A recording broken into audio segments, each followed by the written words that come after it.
Middle east दुनिया का एक ऐसा इलाका जहां होने वाला हर बड़ा राजनीतिक फैसला सिर्फ उस क्षेत्र तक सीमित नहीं रहता, बल्कि पूरी दुनिया पर उसका असर दिखाई देता है।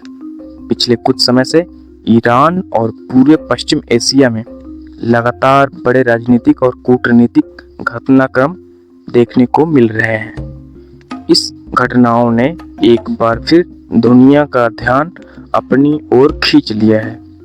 इसी दौरान भारत ने भी अपने कूटनीतिक संबंधों और विदेश नीति के अनुरूप कुछ महत्वपूर्ण कदम उठाए, जिनकी अंतर्राष्ट्रीय स्तर पर चर्चा हो रही है। लेकिन सवाल यह है कि भारत ऐसा क्यों कर रहा है?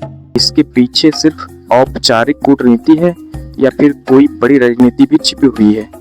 आज की इस वीडियो में हम इसी विषय को आसान भाषा में समझेंगे। सबसे पहले यह समझते हैं कि आखिर हुआ क्या है। हाल के दिनों में ईरान में कई महत्वपूर्ण राजनीतिक और राजनयिक घटनाक्रम सामने आए।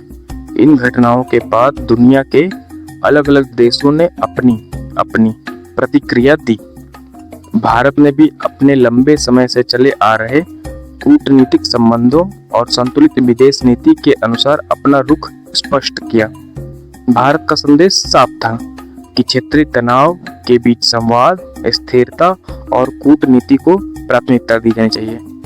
अब सवाल यह आता है कि भारत के लिए ईरान इतना महत्वपूर्ण क्यों है? ईरान भारत के लिए सिर्फ एक पश्चिम एशियाई देश ही नहीं है, यह भारत की ऊर्जा सुरक्षा, व्यापारिक हित और रणनीतिक योजनाओं में ईरान की महत्वपूर्ण भूमिका रही है।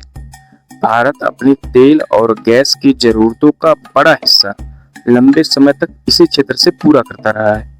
इसके अलावा पश्चिम एशिया भारत के लिए व्यापार और समुद्री मार्गों के लिहाज से भी बेहद महत्वपूर्ण है। यही वजह है कि भारत हमेशा इस क्षेत्र में स्थिरता बनाए रखने की कोशिश करता है। भारत की विदेश नीति का एक बड़ा सिद्धांत संतुलन पर आधारित है। एक तरफ भारत के अमेरिका और यूरोपीय देशों के साथ मजबूत संबंध है, दूसरी तरफ भारत ईरान और खाड़ी देशों के साथ भी अपने रिश्तों को बनाए रखना चाहता है। भारत की कोशिश रहती है कि किसी भी अंतर्राष्ट्रीय विवाद में ऐसा कदम न उठाया जाए जिससे उसके राष्ट्रीय हित प्रभावित हो। इसी संतुलन नीति की वजह से भारत आज दुनिया के कई बड़े देशों के साथ अच्छे संबंध बनाए रखने में सफल रहा है। यही कारण है कि भारत अक्सर किसी एक पक्ष का खुलकर समर्थन करने के बजाय बातचीत और शांतिपूर्ण समाधान पे जोर देता है। अब बात करते हैं कि इसका असर दुनिया पे कैसे पड़ सकता है।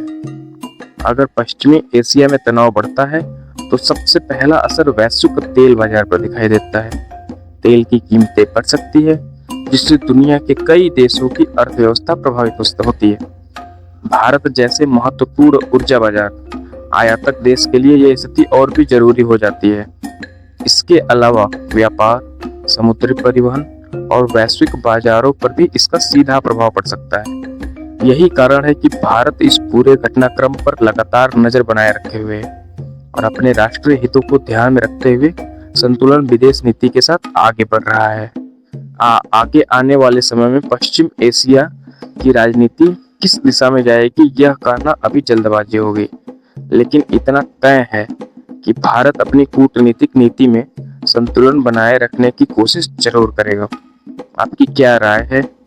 क्या आपको लगता है कि भारतीय संतुलित विदेश नीति आने वाले समय में उतनी ही प्रभावी साबित होगी? अपनी राय हमें कमेंट करके जरूर बताइए। अगर आपको यह वीडियो जानकारीपूर्ण लगी हो तो वीडियो को लाइक करें, चैनल को सब्सक्राइब करें और ऐसी ही आसान भाषा में अंतर्राष्ट्रीय राजनीति और दुनिया की बड़ी खबरों का विश्लेषण देखने के लिए हमारे साथ जुड़े रहिए। धन्यवाद।